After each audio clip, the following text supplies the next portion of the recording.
Welcome to another episode of Halfway to Nowhere, the original small batch, handcrafted, artisanal podcast about nothing in particular. As always, I'm Nathan. And I'm Geoff. And today we are discussing Battlestar Galactica! Star Wars. It's Star Wars. Fuck. Star Wars.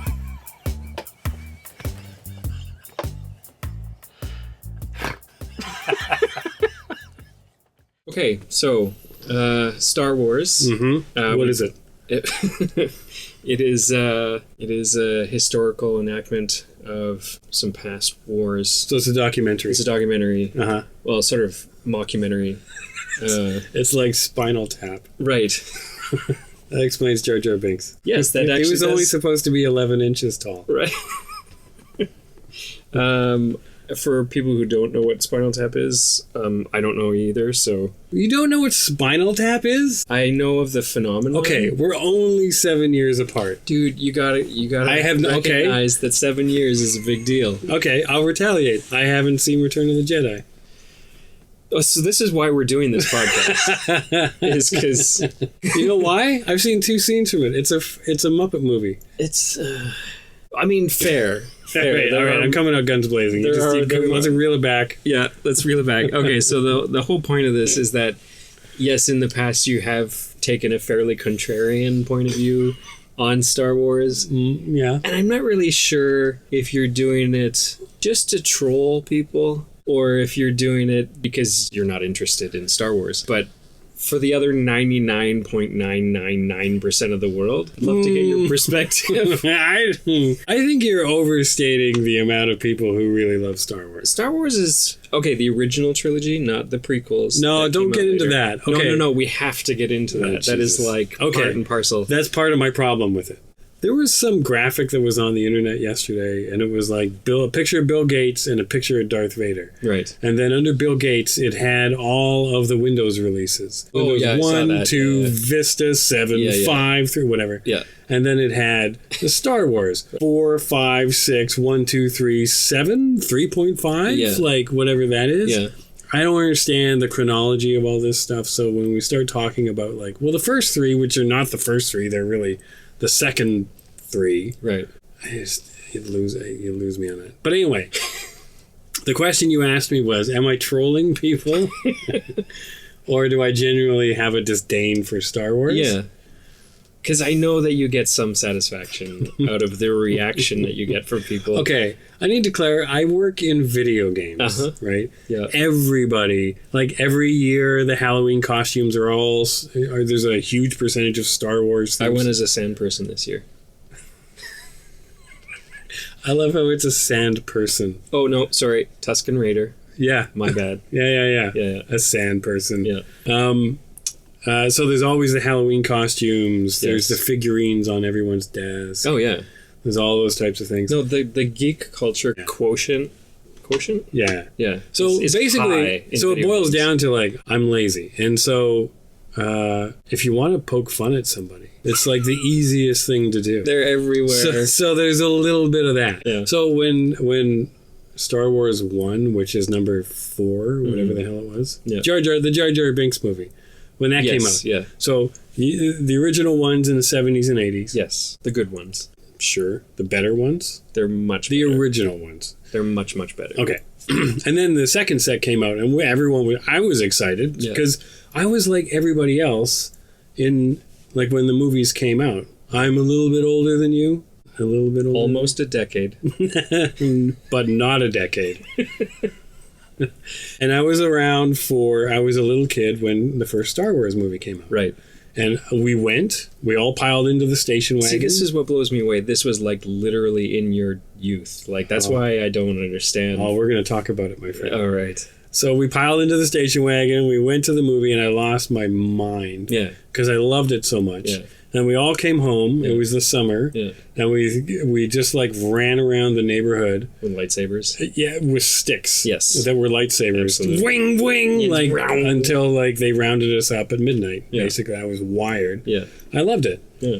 And then I got older. Yeah, but it was like 3 years to the next film. So how old would you have been? Because the first film, how old were you when it came out? That was like, what, 76? 70, that was 77. 77. So I was 8. You were 8. Mm-hmm. So you're 11, and Star Wars is no longer interesting. It was, I think I went to go see Empire Strikes Back. I don't Empire remember. Strikes Back was the best one. That was, I will grant you that. That was the best one. Yeah. I think I went and saw that, but I don't remember going to see that. Right. And then I definitely did not go see the Muppet movie. Because you were 14 at that age. Yeah.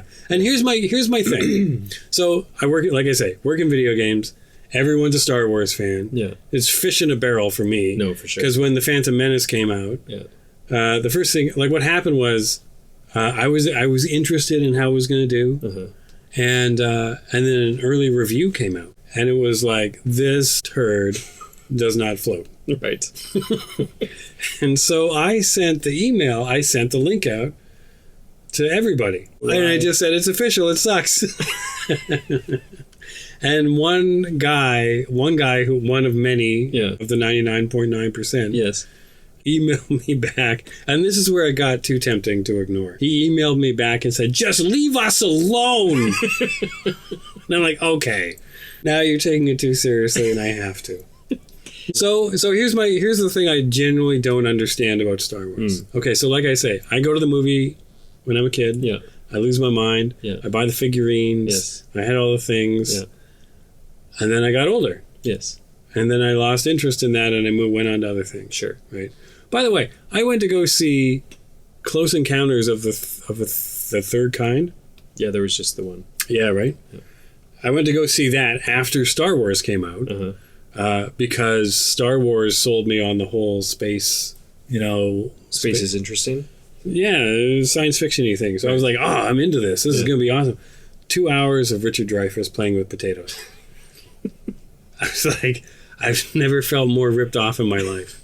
Fair enough. It was terrible. They sold that like Star Wars. They sold it like it was going to be a science fiction movie. It is a sci-fi movie. Nope. Yeah. It was a... No. Retroactively, if you were to watch it again, is it still Richard Dreyfuss just playing with potatoes? Yeah, it's just kind of boring. It's boring.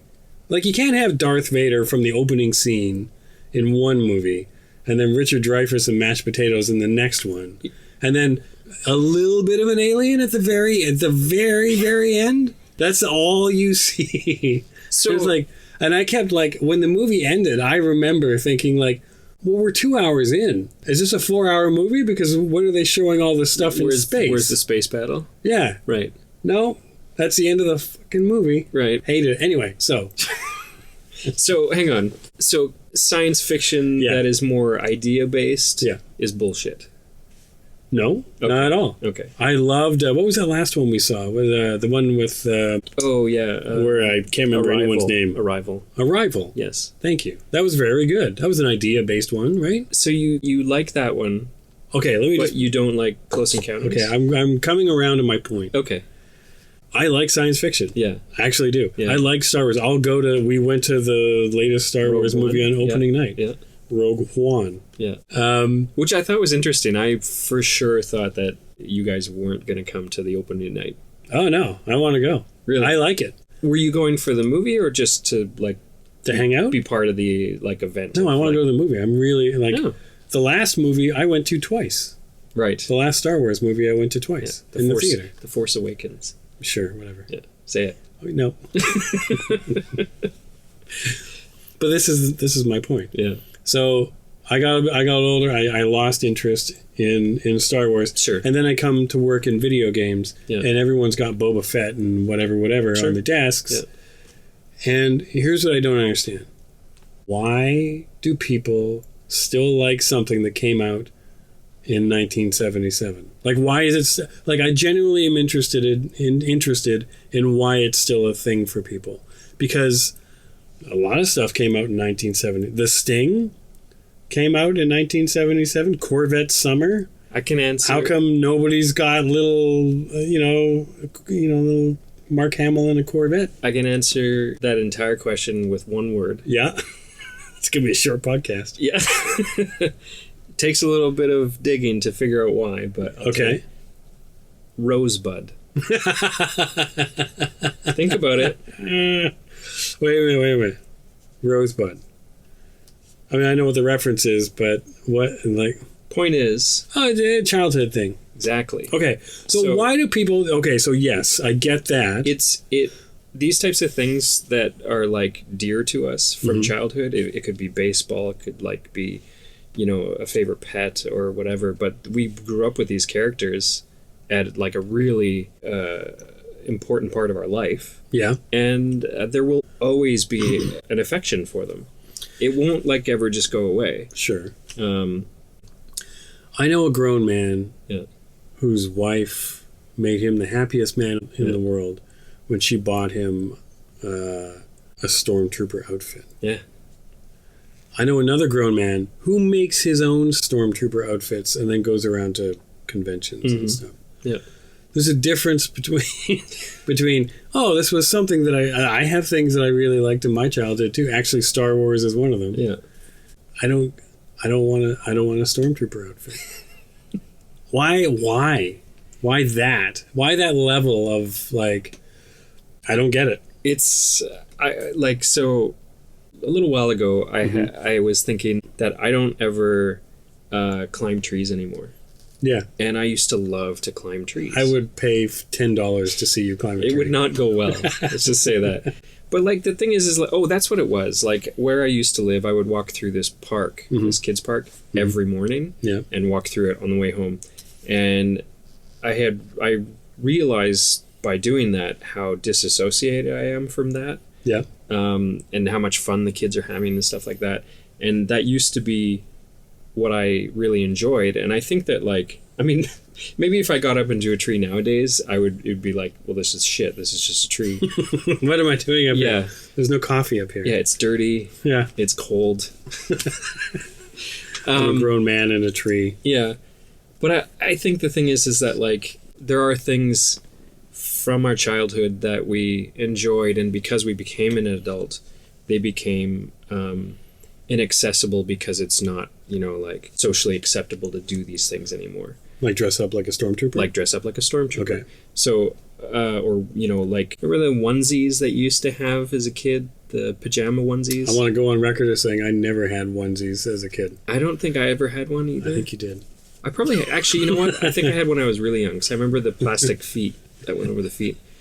But there are things that we just lose access to that either we're not interested in them anymore and it's totally fine, or we are still interested in them and we kind of, like, it sucks because we don't get to do them anymore because we're adults now. Yeah. And that's what wearing a stormtrooper outfit is. Yeah. Is just reclaiming a part of your childhood. Let me ask you a question because I'm genuinely interested in this. As a thought, just as you're talking, I'm thinking, like, okay, picture your grandfather's generation. Mm-hmm. What did they do? Like, what's the equivalent for them? Well, they didn't get to do any of this shit. I know. No, that's the thing. We're like the first generation. I would say. Yeah, like, definitely we are in the first batch of people that are getting to prolonging their childhood into middle age. I wouldn't put it that way. I would say doing the things that makes them happy. Potato. I think well, one is I don't know, I feel like there's, like, a connotation when you say somebody's acting like a child as an adult, right? It has, like like a negative connotation. Connotation. Thank you very much. Yeah, exactly. And I think that's the problem, is that for whatever reason, we got to a point where we branded certain things as, like, you're not allowed to do this. Yeah. For no real reason. Yeah. Like, there's no actual reason a person shouldn't dress up in a stormtrooper outfit. No, don't get me wrong. Like, I'm a guy who's, like, 47 years old, and I'm working on my sleeve tattoo. Right. And I draw cartoons. Yeah. Like, yeah. so I'm not saying, but there's a point every now and again where I go, oh, I can't picture Grandpa doing any of this. No, and they weren't allowed to. No, and we're soft, and we're like and it's okay. I don't think there's anything wrong with that. Do you think that, like, allowing ourselves to do these things that make us happy, regardless of whether or not they're considered juvenile or not, makes us, like, weak in any way? I don't think it makes us weak, but I think what I'd say is, like, it depends on how you measure weakness and strength. Mm-hmm. But basically, all of our needs have been met. Oh, yeah, and I'm speaking very specifically about us in this culture. Yeah. And like where we live and all of those things, because there are many people in the world today who just like absolutely do not have their needs met. On the hierarchy of needs, Stormtrooper is like way above food and housing. Yeah, where we get to live a life where it's like those are the types of things like that's what we get to do with our spare time. I get to question whether or not I'm fulfilled in my career in making video games. We get to sit and do a podcast about people who wear Stormtrooper outfits. Exactly. Which is how like we spend even our time. above Stormtrooper. You got like food and shelter, education, Stormtrooper outfit, and then us commenting on Stormtrooper outfits. Which is, I believe, the exact moment that the Roman Empire collapsed. Yeah, I think it was right about that time. Yeah, when they started podcasting. So, what's your favorite Star Wars movie of all of them? Definitely Empire Strikes Back. For sure. Why? It's primarily because of the banter between the lead cast. Wouldn't have predicted that. Where you thought it was like a snow battle? Yeah. Yeah, I mean, the snow battle, don't get me wrong. Well, that's the thing. It had, like, several things going for it. It has a great reveal with, you know, Luke and Darth Vader and the fight between them. That moment where Darth Vader, like, just unleashes on Luke and shows him how, like, strong he is and how unprepared Luke is. What scene was that? When he cuts his hand off. Oh, yeah, he does cut his hand off. Yeah, he's basically taunting him and just sort of preparing him for trying to switch him over to his side. Yeah. But yeah, there's one scene where, because Luke goes into this thinking like, I have to do this, but it's a huge mistake. And yeah, when Vader like uses all of his imposing power and skill, he just destroys him. And it was just cool to see that. So there's like that moment, and then like obviously the reveal of the father. Sorry, spoilers. No. Oh yeah, I had somebody as an aside. I had somebody the other day use spoilers after they said spoiler. You can't do that. Like say the spoiler and then go, oh, by the way, spoiler. Yeah. Like, you know, Kevin Spacey is Kaiser Soze the whole time. Oh, spoiler alert.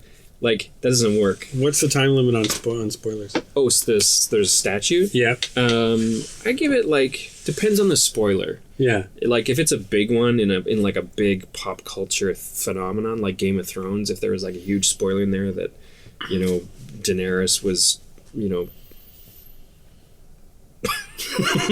Give me a second name. No, actually, I can't get a second name from you. Why? Because you can't get any names. You don't know any names. From Game of Thrones? Yeah, give me one name. You just said Daenerys, but I don't know who that is. No, I've watched, okay, just to be clear, I have watched all of Game of Thrones twice. Right. I can't remember the names of anybody on that show. No. And you think I'm messing with you. But I'm really not. There's, there's the Mountain. That is one of the names. That's the guy, right? Yep. That's the big... That's his nickname. Oh, that's not his real name. No. I don't know what his real name is. He's not actually Mr. Mountain. He's not, no, is, Mr. Mountain, first name The. Yeah. And then there's his brother who's the dog? The Hound. The Hound. Yeah. The Hound? Yeah. And that's the nickname? That's a nickname as well. I don't know what his name is either. It's okay. There's Daenerys. The one that I just said, yeah. Yep. Yeah. There's, Lannister is the family. Yes. I just want to say Daenerys again. No? It's not. Is Daenerys the dragon lady? It's Daenerys. Oh. They're really hard names. I know. They're not even real names. There's like 3 syllables in each one. I'm terrible. It's not like Sam You Targaryen. know the thing that makes me mad is when they name movies. They give movies, like they name them after the character. Like Michael... Clayton. Is that one? That's one with... Is that the one with George Clooney? Yeah. I love that movie, and then every time I want to recommend it to somebody, I go, is it... No, that's... So Michael. Why can you remember Clooney's name and not the movie name? I don't know. Yeah. Because it's a real name. I think my brain just filters out fake names. Fake names. That's interesting. Oh, anyways, so... Yeah. Empire. Yeah. When you were a kid, did you like it for the banter, or did you like it for the snow battle? I would probably say the snow battle as a kid. So is now, over time? Yeah, I enjoy it for the characters. Did you really like Return of the Jedi when it came out? As a kid? Yeah. Yeah. What about now? Not so much. Yeah. Yeah. I like the space battle at the end. You know what? Actually, fuck it. The Ewok stuff I find really charming as well. Yeah. No, doesn't do it for you. No. They're so cute. They're like, even as a kid, I was looking at that going, come on, you guys are just selling more crap at McDonald's. I know I'm being manipulated, but they're doing it really well. It's ridiculous. Like, what does it matter? Like, I love Transformers as a kid. Never liked Transformers. I never knew anything about Transformers. Did you get hooked on any toy line? Like, because when I was a kid, it was G.I. Joe and Transformers. Those were huge. Like, they dominated. And those were the toy lines that I enjoyed. I read comic books. Yeah. So you didn't have any action figures? I had Evel Knievel. Somebody posted so you had one action Somebody posted an old ad from the 70s for an Evel Knievel. It was a motorbike with the figure. Yeah. It was like a full-size G.I. Joe size figure of Evel Knievel with his little ridiculous tiny cape and his helmet. And the motorbike, and you put the bike on this little crank thing, and you crank it up, and he takes off. And of course, in the ads, he sticks the landing every time. Of course. In real life, it was just a shit show. Yeah. But I had one of those. See, and this is a perfect example of the difference 7 years makes. You had a guy on a motorcycle who would fly off of jumps and sometimes land them. Yeah. I had 30-foot tall robots from a different planet who could transform into everything. You didn't have a 30-foot tall robot. And by the way, Transformers was still within my range. There were people that I went to school with who played with Transformers. Okay. I just didn't like them. Right. You know why? How could you not like that? Okay, I'll tell you why. That's like crack cocaine for a child. I'll tell you what. I would watch the Saturday morning, like the 30-minute commercial for these things, which they called a cartoon. Yeah. And I just could not get past the crappiness of the animation. It bothered me so much. How old were you? So when I was a kid, what I really got into was... But you must have been like, what, in your early teens at that stage? No, I was like 10, 12. In there. But how could you be that discerning at that age? I really was. Everything was crap back then. No, it wasn't. Yeah. Because I used to always watch... the ones that I loved were old Warner Brothers cartoons. And they were on the TV all the time. Yeah. So there was always like Bugs Bunny and Daffy Duck and all this. And I idolized all that. I loved those cartoons. Yeah. And so then when some of the stuff that came out that was more current, it was terrible. It was all horrible. And I couldn't get with it. I do remember, and I feel like this was not necessarily a design choice, but more like some animator was like, hey, if you make Optimus Prime's mouth just a box that I can just sort of shake around, it'll save us hundreds of thousands of dollars. And they're like, okay, he doesn't have a mouth anymore. And I remember thinking how lazy it was. Because it was literally a drawing of him, and this one piece on his face was just being moved around. Not even animated, they were just moving it around. It's filming it as it's terrible. Yeah. Yeah, it was really bad. So I couldn't enjoy those. Yeah. So I never got into that. Yeah. And the other thing I didn't get into, I read a lot of comic books. Superheroes. Okay, so how do you read comic books and not get into superheroes? Mad Magazine and Archie. Those aren't real comic books. Yes, they are. And shut your dirty mouth. Those aren't... Well, okay. I mean, I suppose... Man, yeah, that's what the difference of 7 years makes. No, it's not 7 years. It really is. It's not. No, because nobody, when I was going to the comic book store, was reading Archie or Mad Magazine anymore. We were all reading, like, Batman, Superman. Just to be fair, everybody I knew was reading Batman, Superman. Yeah. Nobody I knew was reading Mad Magazine. Okay. So I was reading Mad Magazine. The great thing about Mad Magazine is they always used to regurgitate Mad Magazine shit from like before. Uh-huh. So I would read just a lot of satire pieces about Madison Avenue ad executives in the 50s.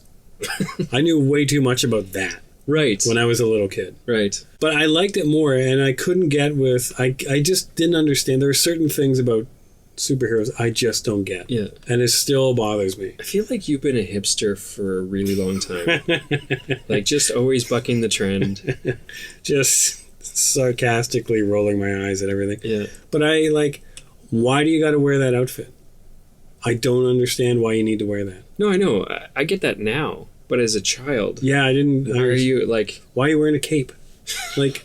Really, those glasses fool everybody? So you didn't... Doesn't make any sense. Why can't you just let everyone know who you are? Did you ever believe in Santa Claus? No. No, that is 100% true. I don't ever remember. I'm sure I must have at some point. Yeah. But I think the year that I didn't Yeah. was the year that my dad went, and God bless him, tried really hard to sell it on. My dad loved Christmas. Yeah. He was a big kid, and he loved, like, just going all out. Yeah. And so one year, I get up in the morning, and I go up, and there's a boot print in the ashes in the fireplace with a little bit of soot on the thing. Uh-huh.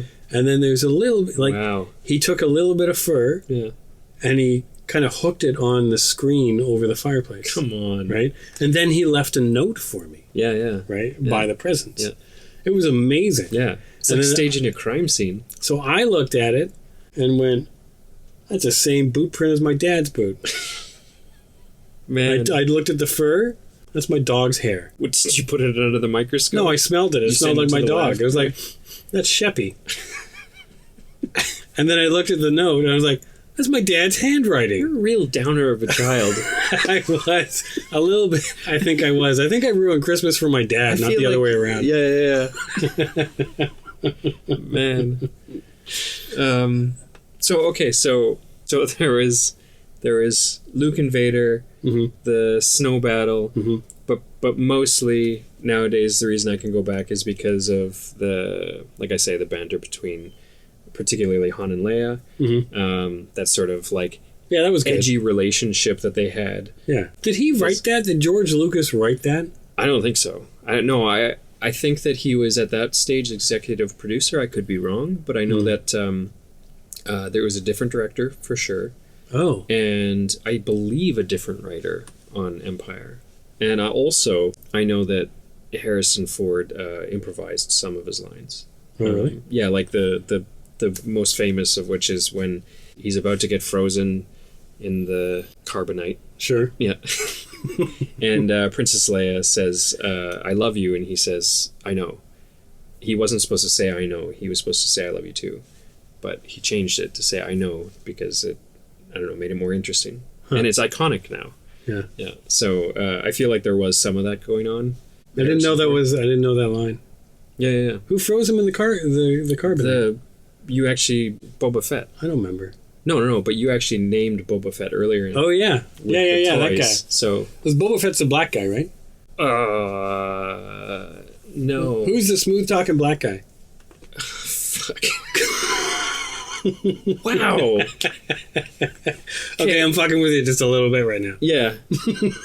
Honestly, who do you think Boba Fett is? Boba Fett's a bounty hunter. Thank fuck.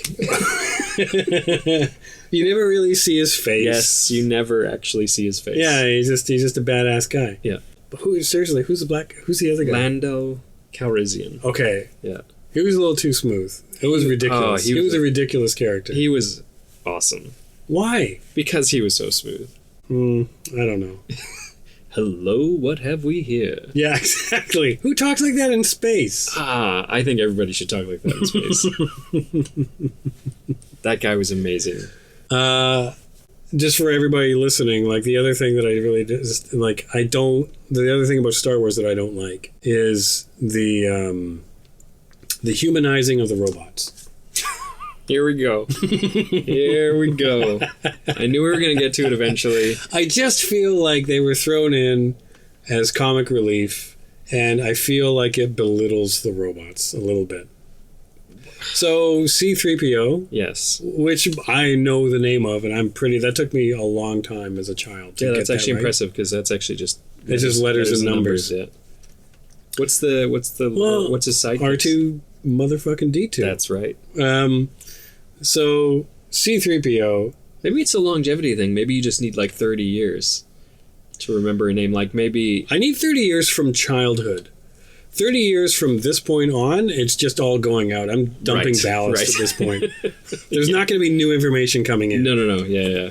Like the robot in the new one, droid. Sorry, not a robot. Yeah. A droid. Thank you. In the new one. K2SO. Sure. Yeah. How do you know that? Yeah, you saw it. Well, you've seen it twice. I've seen it twice. Yeah, but still. That's the first time I was able to remember it right now. Really? Yeah, I've been calling him K2 and the Sunshine Band for a long time. Much better name. Yeah. That could be a good title sequence clip. Why don't they do song and dance numbers at the end of these? That'll be much more... No. Why? Why? Because it's very serious? No, because musicals suck. Like superheroes. Those two things together I don't get. Superheroes and musicals? Yeah. Are they doing that?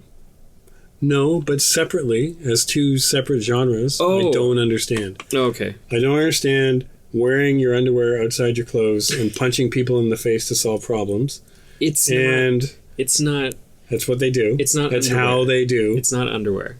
It's a spandex onesie that goes over top of your underwear. I feel like you're splitting hairs at this point. No, but I just want to be clear that like my Calvin Klein's boxer briefs aren't actually on the outside of the suit. What purpose do they serve?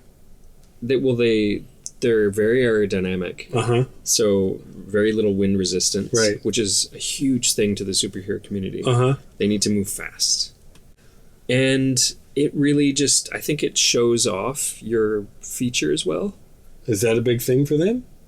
I mean, that's weird. Probably. That's a little bit weird. It's a little bit exhibitionist. It's a little egotistical. A little bit. But, like, wouldn't you be way more... You know what was like the one... I think you know what it is? What? It's when you land on the scene. When you stick the superhero landing? When you stick the superhero landing, you want everybody in the room... They're all bad guys. You want everybody in the room to see how cut you are. So that they recognize what's about to happen. That feels like an insecurity.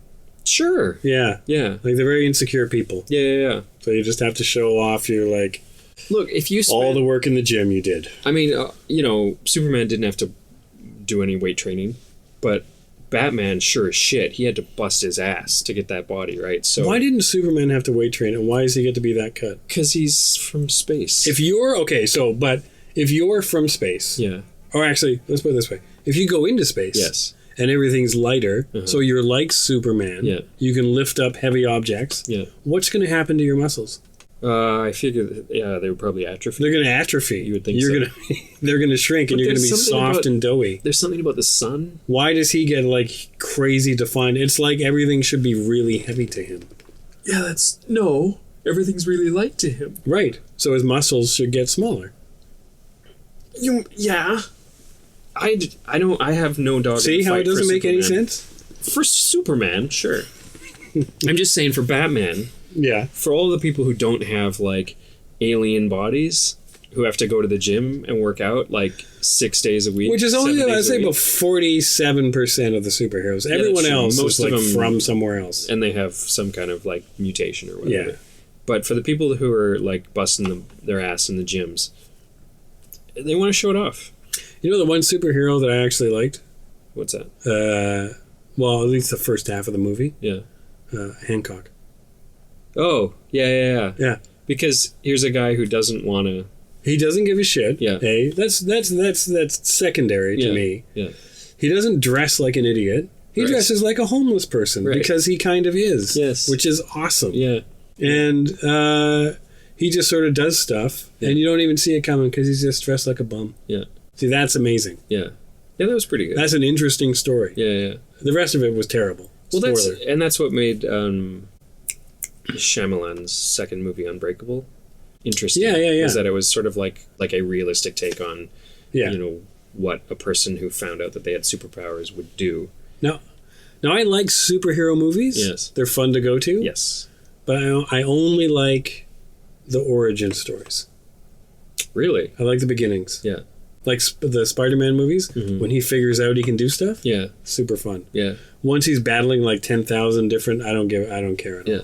Okay, so I agree with you. It is because you're learning about the character and you get to find out who they are and why they do what they do and all that kind of stuff. Yeah. That is cool. Unfortunately, like, there's only so many origin stories you can have. Like, with Marvel, Yeah. Okay, so it's just a dude who has some kind of, struggle. Yeah. And then he gets powers. Yeah. And then now he's a powerful guy. Yeah. That's, how many times can we see that over and over again? Only a finite amount of times. And then you just make a different movie. Right. But would be nice. What I will say for once you've got the origin stories out of the way. Yeah. So one of my favorite scenes in all of the Marvel movies actually is a really small scene in the second Avengers movie, which was called The Age of Ultron. It had the robot that mass produced itself or whatever. But it was just a scene. It was they had a party, and then it was just the core Avengers. Iron Man, Thor, Captain America, Black Widow, the Hulk. They're all just kicking it after the party, right? Yeah. And they're all trying to pick up Thor's hammer.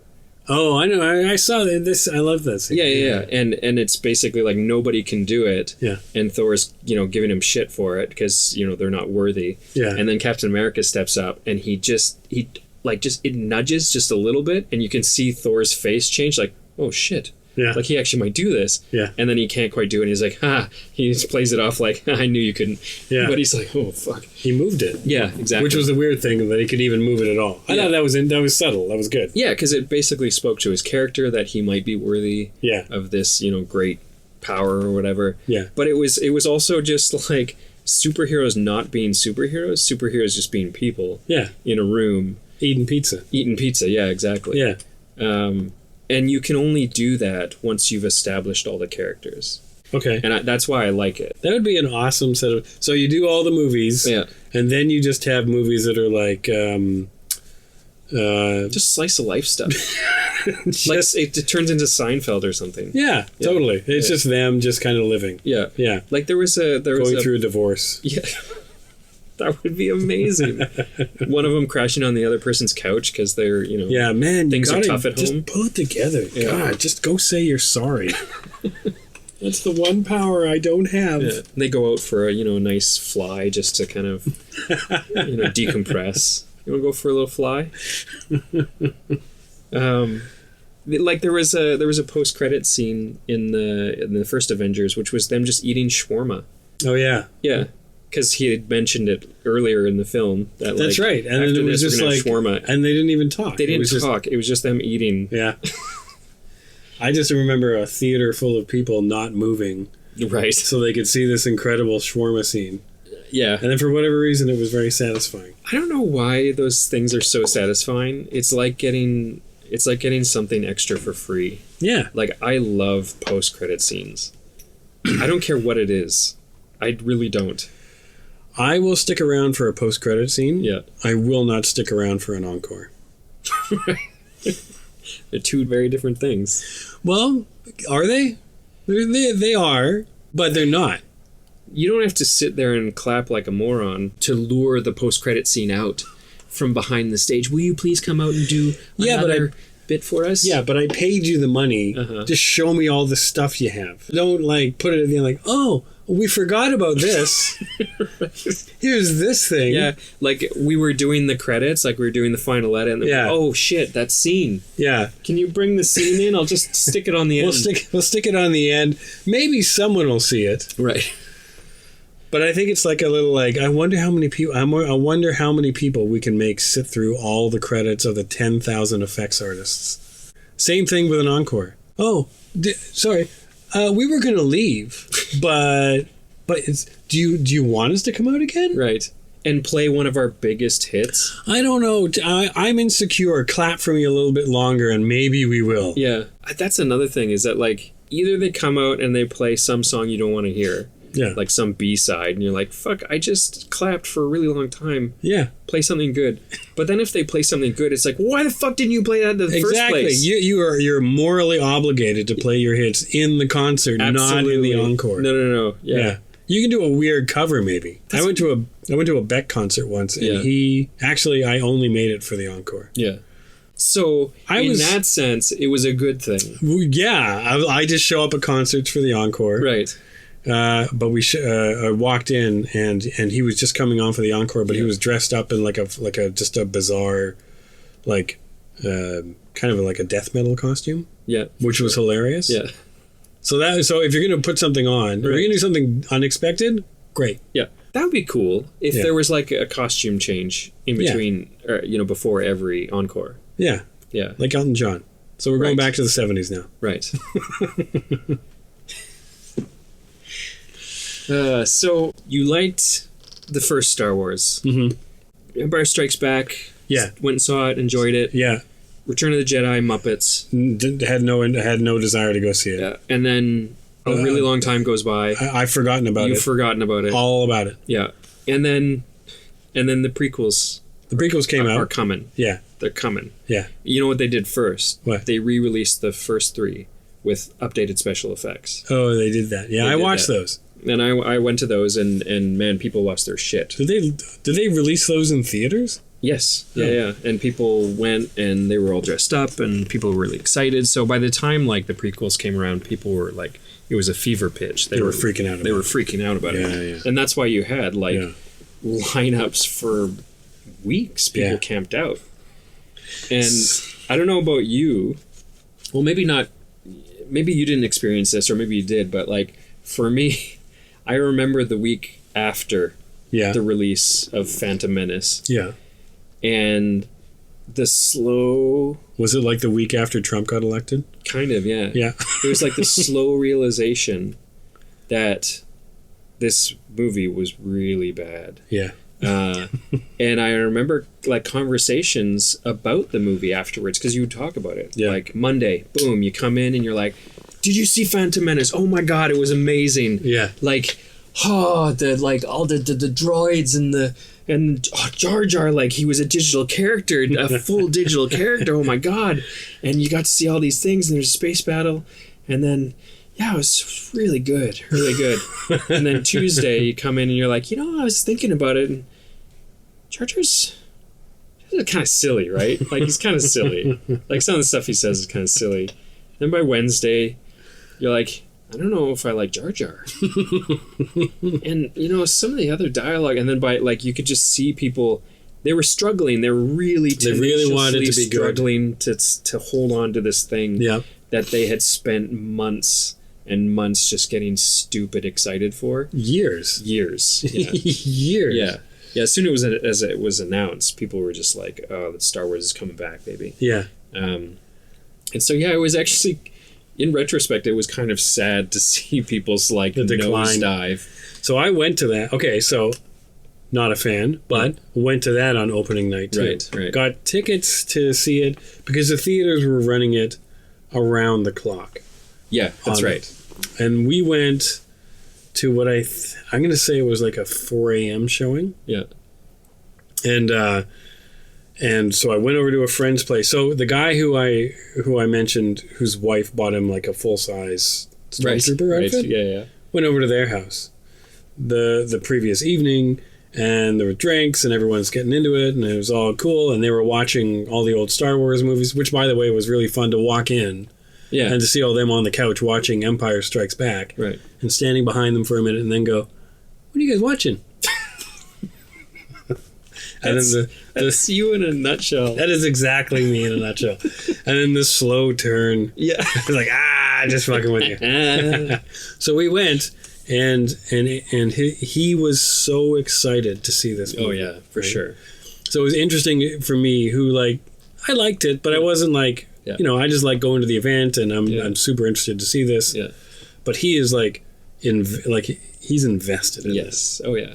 So we went... And by the end of it, I was like, wow, that was a dog. And I turn and I look at him, and he's just like, well, it didn't take him 4 days. No. He was like in the moment, just like, oh, well, I guess there are other things I could like now. He was just crushed. Man, that's a steep drop. It was so from like ecstasy high. Yeah, the anticipation to just rock what bottom. a total dog that was. Yeah. And that is why people, I don't want to use the word hate because it's so strong, but like they were really mad at George Lucas, like really mad, because that was the expectation, and the love, and just all of that was so high. And he really made, not just like, even by Star Wars standards, a poor film. By all standards, it was a really poor film. Did he insist on writing that thing? Well, see, that's the thing. That's the problem. And I think that's the cautionary tale that came out of it, is that absolute control is not a good idea. Yeah. Unless you're maybe like an auteur or a genius like a Kubrick or something like that. Yeah. He's not a Kubrick. Who tells him that? Well, that's the thing. At that stage, nobody tells him that. Nobody. Even Spielberg was coming by the set and going, "Yeah, this is going to be good." He's a guy who I can't stand his movies. Jurassic Park? No. Really? It's okay. Indiana Jones? Yes. Number 1. Yeah, the first one. Wait, you didn't like Last Crusade? Didn't see it. Well, what do you mean? It's a really good movie. Wait, is that the one with Sean Connery? Oh yeah. No, I didn't see that one. Okay, it's good. Yeah, but it's probably just good. E.T.? Yeah. Actually, I never saw E.T. So, how many of his movies actually have you seen, other than the Potato Movie? The Potato Movie? Yes. Once you see the Potato Movie, no, that's it. No. What else did he make? Schindler's List. Yeah, that was okay. That was pretty fun. That was a good romp. Super 8? No. Not very good. No, that wasn't his. Oh. No? No. Okay, name me a bunch of Spielberg movies and I'll tell you if I like them or not. Okay. Jaws. Here's what I don't like about his movies. There's a big promise with a Spielberg movie, right? Yeah. It's like, Jaws, giant sharks. Yeah. Blah, blah, blah, blah, blah. Just a lot of jibber jabber between a bunch of old guys. Like this podcast. Right. 7 years younger. Maybe that's what we should call this. Yeah. 7 years. Close Encounters. Big Promise, space, blah, blah, blah, potatoes. What else? What else did he do? Raiders of the Lost Ark. I'll give you that one. First one of my favorite movies from childhood. Okay. Loved it. The other one, I didn't see the other one, what was the Temple of Doom thing? Temple of Doom. I didn't see that. I didn't see that till a year ago. That one wasn't very good. It was a bit of a stinker. Yeah. Really, over, hammy. Yes. Yeah, it was over the top. Pretty bad. Yeah. What else did he do? That's it, right? Yeah, it was just those ones. Jurassic Park. That was pretty good. Yeah. But some of the characterizations I thought were pretty bad. Mm. He just does. I think he handles character very badly sometimes. Mm-hmm. Yeah. Yep. That's all I got on him. All right. He's okay. So the prequels came out. You obviously didn't like them for good reason. Okay, so remind me again, because there's the obvious stinker of Phantom Menace. They're all bad. But what was the other ones? Second one was Attack of the Clones. Forgettable. Send in the clones. And it had it was just a CG fest. Yeah. There was all these Jedi fighting all these bugs, and there were all these clones, and there was dust. Digital dust. Bugs, clones, dust. Yeah. Got it. What was the next one? And there was a guy named Count Dooku. Oh, the Count Dooku movie. Yeah. That was ridiculous. Yeah. And I think that was the one... Yeah, no, that was the one where Yoda turned into a little jumping bean. Yeah, and he just hopped around and was super badass. Yeah, that was ridiculous. I didn't like that. I liked him better as an extension of Frank Oz's arm. That's the thing, all that digital technology, and they still couldn't pull off what Frank Oz did with a puppet. Yeah. That puppet was way more... expressive and emotive. And Yeah. The one scene I will say... there was one scene in Phantom Menace that I think it was Phantom Menace. The Darth Maul fight scene? Yes. Yes. Darth Maul fight scene. With the gates? With the gates was amazingly good. Don't know how I don't know how that got in there. Well, I think that's the thing, is that, like, even Lucas, when writing this thing, managed to squeeze out, like, 7 minutes of good film. You think that was him? I feel like Yes. like a good director came by for an afternoon and then just said, like hey, kind of what do like you think threw of that this? in there. Yeah. Because that moment is great. Like, you actually see all three characters and their personalities. Yeah. With no dialogue. Yeah, there wasn't a word spoken. Yeah. And it was like super tense. Super tense. You knew what was going to happen and you could see it like on his face. Like he knew what was going to happen. Yeah. And then there was that dread. Yeah. But the inevitability of it was really good. Yeah. It was just such a good scene. Yeah. And it's so good that nobody questions why the fuck there's these energy doors. Like, there is no reason to have those. In a world without handrails. Right. They have energy doors. Right. For safety. Yeah. That turn on and off. Randomly. And they're gated. There's like 12 of them, apparently. Yeah. But don't walk over the 4-mile deep pit with the narrow footbridge that goes over top of it. That was something that I noticed in Rogue One. There was actually a handrail. Not everywhere. Yeah. There was one, though. And it was like, oh, they do have them. Well, there. Yeah. Just the one. Yeah. Maybe that was like one of the last ones. Because, and I know this is going to hurt your brain. Yeah. But Rogue One is actually, chronologically, the first movie. Oh, should we be saying this? Yeah. Oh, spoilers. That works, right? You saw Rogue One twice now. Did you like it more the second time? I actually did. Okay. All the beefs you had around character development and stuff from the first time you saw it, did those go away for you? Okay, so I will say yes, but I will say that I shouldn't have to watch a movie twice to care about the characters. So what I will say about the writing is that I still believe that they didn't do enough to develop the characters in the film at the time, because I don't know, when so this is a huge spoiler, they all die, and the only one that I really cared about, well, there were two sort of death scenes that actually had any emotional impact for me. One was the robot, or the android, K2SO, and then the other one was Chirrut and Baz. Oh, yeah, okay, those two. Yeah, the blind guy and his sidekick. Yeah. And, you know, I was thinking about it. It comes down to the fact that they have the most charming dialogue. Yeah. They are funny. Yeah. And they just say interesting things. They seem to be, like, heartfelt, sincere. Like, there's a lot of characteristics that those characters have that endear them to me. Yeah. So that when they die, I'm like, oh, that's sad. Yeah. The two main characters at the end on the beach didn't care. Didn't care at all. Yeah. Yeah, me neither. Now, I cared the second time I saw it because when I went in, I knew who they were, and so I was a little bit more invested. But I think that it should work the first time.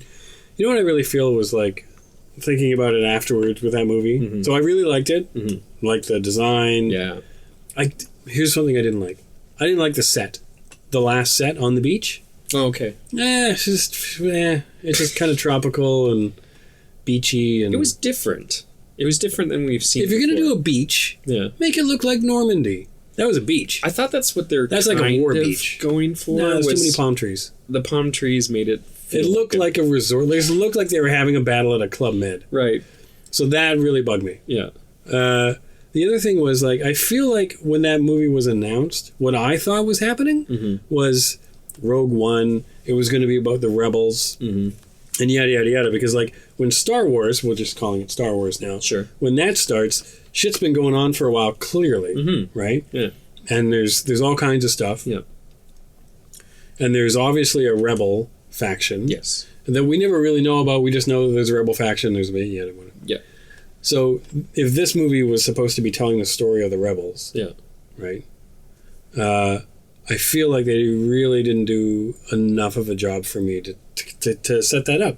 They should have really been, like, what I would have wanted was for them to really tell the story of, like, what the Rebel Alliance was all about, what it was like to be a rebel, what it was like to fight the Empire, as a rebel. Yeah. Like all those cool stories about the resistance in France during the Second World War. Like, tell those stories a little bit. Yeah. Do a character that you kind of run through, and that's where I feel like all those scenes with what's her face. Yeah. We should have seen those because that would have told the story of the rebels.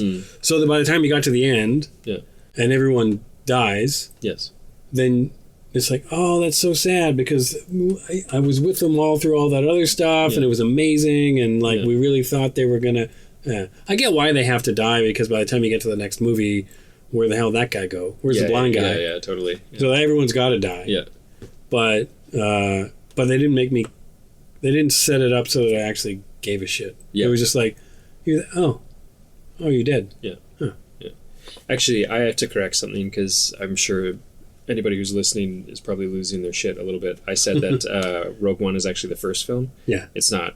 The prequels are the first films because they deal with the rise of Darth Vader and blah, blah, blah. But we're not really counting those because they're shit movies. Yeah. Rogue One is the first of the good ones. That's what I meant by it. This is where the chronology just screw. Like, I just can't. It's not hard. It's super hard. You know what it's like? It's like when someone tries to tell me like what the chronology of Star Wars How do you is. do your taxes? I don't. I get someone else to do them for me. This is what happens when you don't spend any time paying attention to math. Look. There's other people that went to school for math. I'm more than happy to give them money so that they can do my math for me. Right. So I want someone to do the Star Wars math. They are not confused by these films. Well, good for them. Maybe they can explain it to me. But like, I don't think it's that you're incapable. I don't want to. You're too lazy. That's probably it. Yeah, like you could actually remember names from Game of Thrones if you actually wanted to. But I just don't think you can accept. You really don't. And also there's this secondary benefit. Hagrid is the guy. Sure. And there's the secondary benefit that you get to fuck with people. So why would you? Do you know what point I try and get across to people, which nobody ever believes? What's that? Is I really like a lot of things, and I'm quite sincere. Yeah. Yeah. I don't believe that. Nobody does, but I really am. Like I'm quite like I like science fiction movies. Yeah, I think they're good. Okay, so for Rogue One, I love that kind of world building, like because there's the main characters and their stories and stuff, but like there's just all this other stuff that's happening that they allude to, and it's nice to see that fleshed out. And you know, one thing that so after I saw it the first time. Somebody in the office said something that I thought was really interesting because I was like, I just didn't find the two main characters compelling. Yeah. One thing he said that I thought was interesting was that it was about the collective group more than it was about them. And I realized that, like everything that happened in the original Star Wars trilogy was predicated upon the success or failure of that mission. Yeah. If that had failed, they wouldn't have been able to do anything in the previous films. So like A New Hope takes on a new meaning because of Rogue One. Basically, like Rogue One was the new hope that they provided. You know what I mean? I know it was probably meant to be more about like the rise of the Jedi again. Okay. But it was actually like, because you know how they actually, in Rogue One, they actually used the term hope a few times? Yeah. They're doing that intentionally to show how important what they did was to the future films and to the future characters. And I also realized that like if you take any single character out of that ragtag band, it would have failed. They needed every single person. Yeah. One guy had to hook up the communications cable. Yeah. One guy had to flip the switch and die. Yeah. Like every person was making a sacrifice in that chain of events. And if you take one person out, it fails. And everything fails. So on that level, I actually started to appreciate it more. I was like, oh, this is like a sacrifice that this group of people is making. I have a bunch of thoughts. Okay. So yes. I like that idea. Yeah. And it's still like, I think the idea that like they should have played up the rebel thing a little bit more. Because I don't feel like they really told that. No. I didn't really get enough of that. Yeah. That's one. The other one... You want a rebel procedural. Yes. That's the other point I was going to make. Yeah. But in between that, I was going to make this point. I really wish there were not laser beams and pew-pews. Oh, yeah. Because, like, so there's the scene with the guy, and he's got to hook the case. He's got to... Muskets would be nice. Like tamp. And they have, like, an Ewok who, like, tamps down the guns and hands him the gun again for the next shot. Would be nice. So... when the guy has to hook the cable up, the communicator thing, which to me, by the way, anyway, whatever, it's fine. I get it. It's fine. I'll buy into that. That's cool. It's a thing. It's just a plot device. But people are dying. Yeah. Right. It just feels to me like when I get shot with a pew pew pew, it doesn't feel like I'm really dying. It just is like I just you hit me with a light and I stop living. It's like laser tag. You want Saving Private Ryan. That's exactly what I want. Yeah. That scene on the bridge. Yes. Right? When he dies, man, you know he's dying. Yeah. He's about to die. Yeah. There's no... And the other thing in Star Wars is, like, when you get hit with one, you're just dead. Yeah. But there's no, like... It's a little bit of a... burning? You got a little stain on your shirt there. You got a little something there. A little schmutz. Yeah. Right? But that killed you. Yeah. But not like your internal organs have been blown out the back of you. Yeah, I mean... Which I guess it's a kid's movie, so you should... I think you just answered your own question. Yeah, but anyway, that's what I would like. I think it's a way to maintain the PG rating. And I guess that goes back... So you said procedural, and yes, I love procedural movies. Yeah. I love, like, Interstellar for me was procedural space. Right. Like, that's as procedural as I need it to be. Right. And it was really good that way. Yeah. I wish Rogue One was a little bit more of a procedural that way. Yeah, to be fair, they're not making these movies for us, but I do really enjoy... I'm not target market. Yeah, I love the details. Like, I love... I'd love to see more of the sort of rebel base and like the telecommunications, how they're organizing their strategies and their, getting the meetings together and like how they're doing all of this. And like Battlestar Galactica, like the series that came out a while, and when they were like, we can't... I think they had to like have like old school phones or some shit. Yeah. I love that. I thought that was great. Yeah. What a nice little way to get like old school tech into the But I liked in Rogue One how they kind of resolved or tied in like all the technology they had in the 1977 movie into this one since it's supposed to happen around the same time. Yeah. But they made it like they updated it, but they kept enough of the old school look to make it sort of fit. That was good. You know what I noticed the second time through? They have sideburns. Like 70s sideburns. Really? Yeah. And they did that intentionally. They have like all the rebels had to grow out 70s hair for the most part.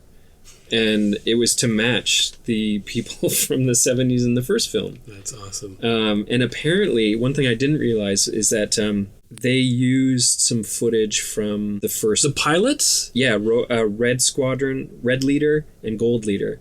They are actually in the first film. See, that's funny, because I was listening to that thinking, that sounds exactly like the first Star Wars movie. And so what that means is that, like, those Rebel fighters were in the Rogue One, event. Yeah. And then after, they were the ones that attacked the Death Star. Yeah. And the ones that actually went down onto the surface was the Blue Squadron, because he says Blue Leader going in, and that's the ones that went down onto the surface. But Gold Leader and Red Leader, they stayed up in space and survived.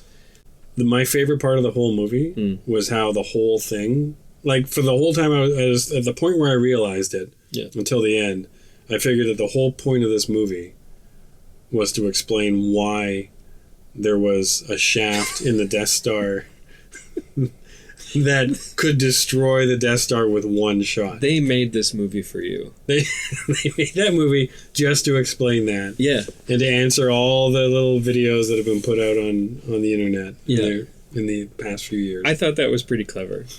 To actually spend an entire film. Yeah. Well, to actually... No, we did it on purpose. Like, to actually give it a reason. Yeah. And build a whole story around that. Do you think when the first movie came out, they thought about that at all? No. Okay. No. The fact that, like, the things go in, he shoots the two, photon cannons. Torpedoes that go in, and then they just do a 90-degree down. Yeah, I'm not 100% sure why that works. It's 1977. It was okay. Yeah. We bought it. Yeah. Remember at the time, like, Flash Gordon was the standard. So it wasn't the 30s. What was and there? you've only got 7 years. My understanding of Star Wars when it came out, because I was 1. Oh, jeez, here we go. Was that it was revolutionary as far as science fiction was concerned. Yeah, it was. So what was the standard prior to that? I thought it was Flash Gordon. It might have been. Yeah, see? Yeah, you know what? Shut up. Yeah. So like shitty plastic models on strings with smoke kicking out the back of them. Yeah. Was like, that was... It was a low bar. Yeah. Yeah. It was a really low bar. He didn't have to do much. Yeah. He overshot the mark quite a bit, so to his credit. Yes. Well, actually, probably Star Trek. Yeah. The series. And that was pretty bad. That was really terrible. I cannot go and watch that show. I can't. It's so bad. What was the last movie, like before Rogue One? What was the last one that came out? A Force Awakens. No, okay. The Force Awakens. The Force Awakens. Okay, that one. Yes. Okay, so in that one... I love that one, by the way. It was pretty good. Yeah. Also, some bad habits from like George Lucas times. Yeah. So there's a new Death Star. Yeah. Why? It's always a Death Star. And the So talk around what they're going to do about this thing takes all of 3 minutes. Yeah. With a guy who says, yeah. Do you know how to, like, yeah, totally. Yeah, for sure. Yeah. Okay, let's go. We got a plan. Yeah. That's not anything. What are you guys talking about? You don't want to spend any more time figuring out a plan? What about plan B? No. No, this guy here. He's good. The Force. He's been there. Let's force it. Let's go force it up. Yeah. High five. Force on 3. Yeah, it's true. I mean... I was watching and I go, come on. The Death Star and how you destroy the Death Star is just so we can have a battle. Pretty much. Like, that's all it is. And that Death Star blew up really easy. They all do. Okay, so let me ask you this. Yeah. So the whole... Okay, so 77, how many was that, 40 years ago? Mm-hmm. Right? So 40 years. We just did a movie that explained 40 years of why you can blow a Death Star up with one shot. That Death Star. Okay. The second Death Star, the bigger one, that was like half complete. Yeah. It blew up because they flew into the center of it and shot something at its core. I'm going to predict that the next movie is about a guy who's an engineer on that Death Star. Yeah. Yeah. Who was like, I'm going to put a little bug in the system. Or maybe they just used the same technical plans from the first Death Star, and nobody really realized that. Yeah, they were just building the core, and like, this thing seems really flimsy. They're building off old code, basically. Yeah, it's very much how we make games. It is very much how we make games. Yeah, because that would have been a really expensive overhaul. Well, we gotta strip it down to nothing. Yeah, restart. Yeah, but it blew up really easy, guys. Yeah, but the rest of it worked. They had the cafeterias. Have you been in there? They're really nice. It was either extra catwalks or fixing the death tube. Right. And so the one in Force Awakens was a planet. Yeah. That they stuck a laser into. Yeah. And they blew it up because they shot one of its reactors again or something. See, okay, so the scene where they decide, like, oh, how are we going to do this? Oh, I know a way in. We can go in. We'll just do this, and boom, we're going to blow it up. Have you been there before? Yeah, totally. Yeah. Okay, let's go. Yeah. That whole scene? Yeah. If they took an extra 20 seconds to just show, like, if they just basically copy the scene from, what was the Matt Damon movie where he's stuck on Mars? The Martian. Yeah, that one. There's a scene where there's, like, one of the math nerds who's like trying to figure out how to get him back. Yeah. And he's just at his computer going, I had an idea, and he's spilling coffee everywhere. Yeah. And he's clackety-clacky, and then he runs in with a piece of paper. Yeah. You know, they cut to show the span of time. Yeah. And then he runs in and goes, I got it. Yeah. And he tells them how. Yeah. If they just did that, I would have bought we figured out how to blow up the Death Star thing a little bit more easily. By the way, why does a pilot know how to blow up a Death Star? Yeah. Wait a minute. No, that guy was like... Oh, no, he was like a garbage man. Well, he was a stormtrooper, but he was pretty low level. Sanitation, I think he said. Did he? Yeah. It was something like That's super low level. And then they figure out a way, like, Okay, so if you put me on a Death Star. Yeah. And you said, figure out how to blow it up. By the way, I am not going on any Death Stars. There's no fucking way. Let's say you get put on one. Yeah. And they say to you, you're going to stay here until you figure out how to blow this thing up. Mm-hmm. We'll see you later. Yeah. Right? I die on the surface because I can't find the door to get inside. Right. They found that door immediately. Didn't they find that, didn't he know where the door was? They found it right away. Yeah. Number one, amazing. Yes. Right there. Yeah. And then they get in, and then basically they're like specks of dirt inside a giant computer with just walls and walls of like more computers that you, for whatever reason, have to shimmy down like things to get a computer out of the wall of computers. Wait, you're talking This is how I understand it. You're talking about Rogue One. No. There was this in the other one. They didn't have to get anything from a there computer. There was like... There's always chasms. Okay, let's assume that the walls are made of computers. Sure. But they got in there, and then they knew exactly where to go and what to do. He's the garbage man, I'm pretty sure. You sure? So...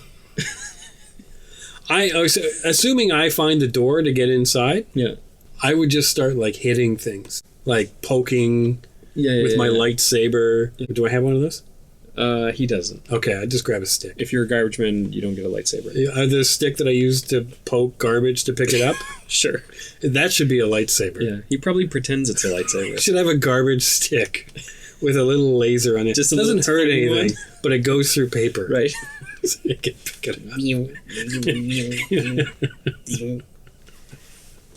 up. So how they did that so fast after a 3-minute meeting where I feel like they just did not cover enough of the details. Yeah. And I'm usually not like a plot hole guy. Uh-huh. Really? I feel like you would be. All right, maybe that's my thing. Yeah. Maybe that's what I like to do. But I don't like, if you buy into it, you invest, you buy into a certain thing. Yes. You should just buy into that. And that's the thing, is that like, I know that that Rogue One and The Force Awakens, the new Star Wars movies, aren't great movies. They're not great movies. They're good movies. They're good movies. They're serviceable stories. Yeah. They basically do They're the job. worth going to see. But I'm willing to give them all the slack because they're basically doing something that I really enjoy. If you're an 8-year-old boy today, and you go see Rogue One, in 30 years, are you going to have like Rogue One figures on your desk at work? Probably. Why? Because I have them now. I think that, like, and to go back to what we were talking about earlier, like, I think that the definition of what it is to be an adult is changing.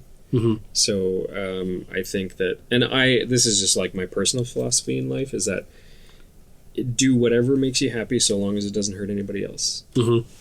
And fuck rules, convention, judgment, all that stuff. I don't really care about that stuff. I don't buy into it. Yeah. I think it's all manufactured. So we define what we want to be, and so long as you can be comfortable with the fact that there will be people out there who will, give you a look or whatever, fuck them. If it makes you happy, just go ahead and do it. I am in full agreement on that. Yeah. And actually, that was a bit of a trick question. Because in 30 years, we will have gone through, I'm going to say, about 16 years of Donald Trump. We may be in Mad Max territory by that point. Yeah, no one's got desks in the post-apocalyptic future. Wait, did you say 16 years? Yeah, he's throwing out the term limits. Awesome. So yeah, Star Wars, you enjoy it? I love it. Yeah. I think it's great. Yeah. I just like making fun of people who love it more than I do. Totally. I think that's probably more entertaining for you than the actual films. A little bit. I choose my audience carefully. Yeah. Like the guy who screamed, "Just leave us alone!" I didn't bug him anymore because he was obviously very angry. Well, that's the thing. I mean, like, it's fun if it's fun. Do you have a soul? No. Are there any things that you really, really cherish? The pause and that. Yeah, I'll have to edit out how long this pause is. Yeah, I really love cartoons. I love music. Yeah. I love art. Yeah. There are a lot of things that I care a lot about. Yeah. And I'm glad that people care about these things. Totally. I just but if somebody went out of their way to poke fun at the things that you cherish, would that bother you?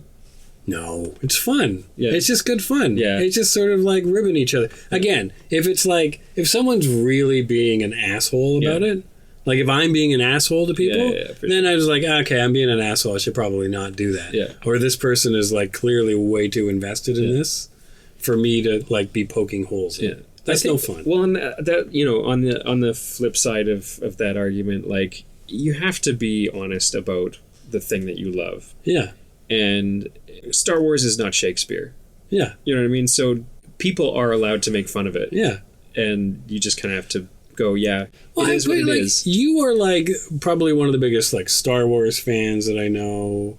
Only recently, like I was as a kid. Game of Thrones. Love Game of Thrones. I'm a huge geek. Like, I love pop culture stuff. Yeah, so you're a geek that way, and like, and I bug you a little bit about it, but like I hope I don't bug you to the point of like being a dick about it. Like, I love going over to your guys' place to watch. We love going over to watch Game of Thrones. Going to Star Wars premieres. For sure. I like that stuff. Yeah.